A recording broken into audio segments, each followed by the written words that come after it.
Hello agripreneurs, kita mau bahas pisang Cavendish lagi nih. Bertanam pisang Cavendish memang menguntungkan. Tanam sekali aja, kamu bisa panen minimal 3 kali dan dengan biaya produksi yang semakin rendah. Tapi, meski keuntungannya menarik, budidaya pisang ini juga punya kelemahan. Apa aja itu? Simak video ini ya.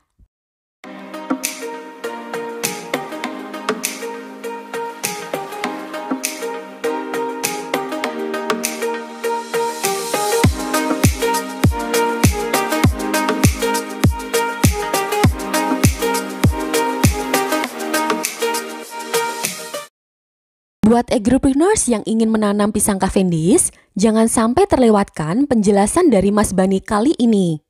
Yang perlu kamu tahu, tanam pisang Cavendish ini membutuhkan pemeliharaan yang intensif, mulai dari tanam hingga panen. Nah, setelah panen, kamu nggak bisa dengan mudah menjualnya di pasar, karena bisa dibilang pisang Cavendish ini punya segmen pasar khusus. Jadi, saat kamu menjualnya di pasaran, pisang ini nggak akan selaris seperti jenis pisang lainnya. Ya, terlepas dari yang namanya usaha, pasti itu banyak sekali problemnya atau permasalahannya. Kalau di pisang Cavendish berbeda, mohon maaf, dengan pisang yang ada di lingkungan kita atau di skala rumah tangga. Karena pisang Cavendish itu kita jual ke pasar dengan keadaan mentah atau dalam keadaan kita baru ditebang bawa ke pasar, itu tidak ada yang membeli. Makanya pisang ini lebih tahan terhadap penyakit, tahan terhadap pencurian juga, karena emang di pasar nggak laku.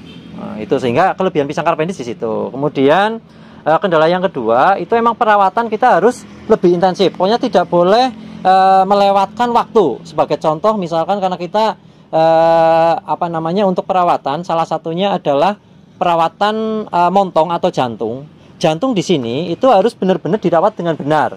Karena kalau tidak dirawat dengan benar, itu banyak sekali kurap. Kalau bahasa Jawa itu menyebutnya korep. Korep itu sebenarnya disebabkan karena serangga yang masuk ke menyerap nutrisi yang ada di pisang, sehingga nutrisi kesedot menyisakan bercak-bercak itu yang menyebabkan kurap. Dan itu pun ya otomatis tadi dengan kita telat menyuntik, misalkan tadi potensi kita satu tanaman bisa 60 sampai 80 ribu gara-gara telat nyuntik itu, sehingga pisang itu tidak ada harganya. Itu makanya perawatan itu luar biasa di pisang ini. Tapi ya kuncinya kalau mau ya, artinya kemauan pasti akan menghasilkan sesuatu yang bagus. Yang penting kemauan saja. Kalau nggak ada kemauan ya sampai kapanpun tidak akan jadi. Kemudian nanti ada pemberongsongan atau pembungkusan. Setelah nanti jantung itu disuntik kurang lebih sekitar 2 minggu, itu pisang emang harus dibungkus. Karena kalau dengan tidak dibungkus nanti pisang itu juga banyak terkena jamur, sehingga muncullah bercak-bercak hitam. Bukan kurat tapi bercak-bercak hitam di sekitar atas sisiran atau tiap epekan. Itu. Kemudian penandaan tidak boleh melebihi 2 minggu. Pokoknya 2 minggu setelah penyuntikan itu tanaman harus dibungkus. Dan nanti masing-masing pisang yang sudah di tundunan pisang atau tandanan pisang yang sudah dibungkus itu harus dikasih tanda. Itu menggunakan sistem pita atau warna.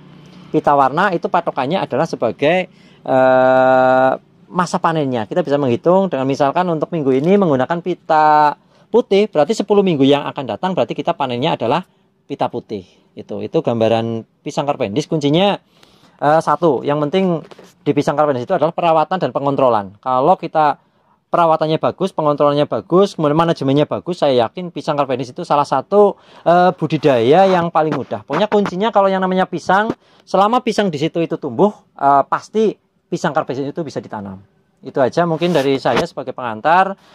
Monggo pemirsa kalau ada yang ingin bermitra dengan kami membuka 100% untuk ilmu kita share semuanya. Tidak ada sesuatu yang kita sembunyikan. Artinya ya potensi-potensi usaha yang ada ini bisa kita maksimalkan. Itu. Kita di sini juga dari kelompok tani, yang kunci kita di sini adalah untuk membuka lapangan kerja sebanyak-banyaknya. Karena kebetulan saya di sini, selain saya di kelompok tani, saya juga di Cibangkong, saya sebagai ketua Pokdarwis, di mana menciptakan lapangan pekerjaan di sektor pariwisata. Salah satu di sini adalah sektor pariwisata di pertanian. Ini adalah edukasi pertanian. Itu masuk. Kemudian di Cibangkong juga itu ada lapangan yang bisa sebagai tempat landing para layang. Kemudian di sini juga ada Curug Menyawak. Itu salah satu curug yang ada di Cibangkong ini, bisa dilihat di YouTube atau di media sosial yang ada. Itu Curug Menyawak juga itu sudah terkenal, sehingga dengan adanya pariwisata nanti di Cibangkong ini, salah satu nih adalah pisang, tapi adalah wisata benar-benar wisata edukasi yang insya Allah bisa bermanfaat untuk semuanya. Kuncinya kita tidak mahal-mahal, yang penting di pertanian itu ya siap hitam, siap kotor, dan siap dapat teguran dari siapapun. Karena ya tadi, tapi kuncinya satu, yang penting kita menghasilkan produk kita bisa lari ke luar kota, bahkan ke luar negeri, kita akan lebih. Jadi pisang Cibangkong target kita adalah go to luar negeri. Minimal kita bisa kirim ke Jepang, Arab Saudi, kemudian kita menyaingi dari penghasil pisang yang ada, yaitu Filipina. Mungkin itu dari saya. Terima kasih, selamat sukses, salam petani Indonesia. Semoga sukses untuk kita semua. Terima kasih. Kalau agripreneurs ingin tanam pisang Cavendish kultur jaringan ini, perlu memperhatikan beberapa hal mulai dari budidaya hingga pemasarannya. Carilah informasi sebanyak-banyaknya dan juga belajar dari petani yang sudah pernah budidaya sebelumnya.